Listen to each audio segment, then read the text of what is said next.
Hello everyone, আসসালামু আলাইকুম and welcome back to my channel. আশা করি আপনারা সবাই খুব ভালো আছেন। তো প্রতিদিনের মতো আজ একটি নতুন রেসিপি নিয়ে চলে এসেছি। আজকে আমি আপনাদেরকে চিকেন ফ্রাইয়ের একটি ভিন্ন রেসিপি শেয়ার করব, যেটা হবে রেস্টুরেন্টের চাইতেও ভীষণ মজাদার, যেটা আপনারা ঘরে অল্প টাইমে তৈরি করতে পারবেন আর খেতে হবে অনেক মজাদার। যে কোনো ধরনের রেসিপির সাথে এটা সাইড ডিশ হিসেবে অনেক ভালো লাগবে।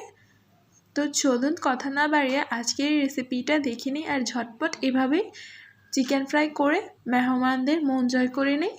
এখানে আমি দুইটা চিকেনের লেগ পিস নিয়েছি। একটা চিকেনকে আমি 4 ভাগ করে কেটে নিয়েছি, যেভাবে রোস্টের সাইজ করে ওইভাবে জাস্ট লেগ পিস দুইটা আমি নিয়েছি। আপনারা চাইলে এগুলোর সাইজ আরও ছোটো করে নিতে পারেন, আবার চাইলে এরকম সাইজেরও করতে পারেন। তো আমি এগুলাকে একটু কেটে নিচ্ছি, যে অংশগুলো সলিড ওই অংশগুলোকে একটু নাইফ দিয়ে কেটে নিয়েছি, যাতে করে ম্যারিনেশনের যে মশলাটা আছে ওইটাই চিকেনের ভিতরে ভালো করে ঢুকে।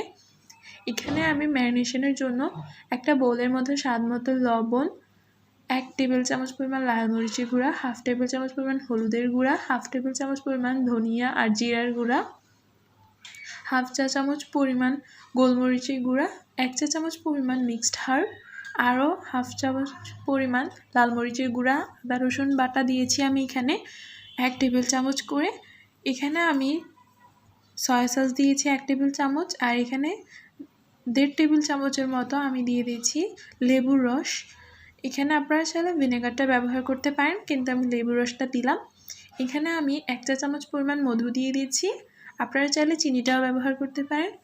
1 চা চামচ পরিমাণ ফুড কালার দিয়ে দিয়েছি, আর দিয়ে দিয়েছি এখানে 1/3 কাপ পরিমাণ টক দই। তারপর সব কিছু একসাথে ভালো করে মিক্স করে নিচ্ছি।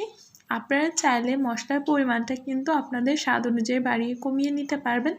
তো আমি দুইটা চিকেনের জন্য যে পরিমাণ নিয়েছি সেটা আপনাদেরকে বলে দিলাম, আপনারা চাইলে বাড়িয়ে কমিয়ে ব্যবহার করতে পারবেন। তো এখন চিকেন দুইটাকে ভালো করে ম্যারিনেট করে নিচ্ছি,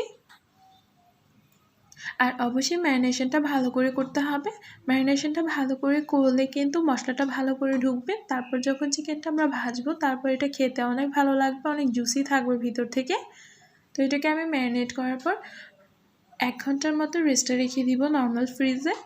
আর সবগুলো মশলা মাখিয়ে নেওয়ার পর আমি এখানে দিয়ে দিয়েছি 2 টেবিল চামচ পরিমাণ সরিষার তেল। এতে করে এর মধ্যে একটা ফ্লেভার আসবে।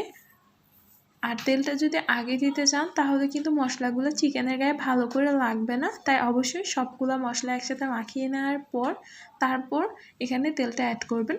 তো এখন এটাকে আমি আধা ঘন্টা থেকে 1 ঘন্টার জন্য রেস্টে রেখে দিচ্ছি। আপনারা চাইলে সর্বনিম্ন আধা ঘন্টা, সর্বোচ্চ 1 থেকে 3 ঘন্টা রাখতে পারেন রেস্টে।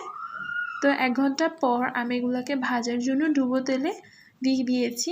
নর্মালি আমরা যেভাবে চিকেন কিংবা যে কোনো কিছু ফ্রাই করি ওইভাবে কিন্তু ফ্রাই করে নিয়েছি। এখানে আমি এক্সট্রা করে কোনো আটা তারপর ব্রেড ক্রাম্বস ব্যবহার করছি না।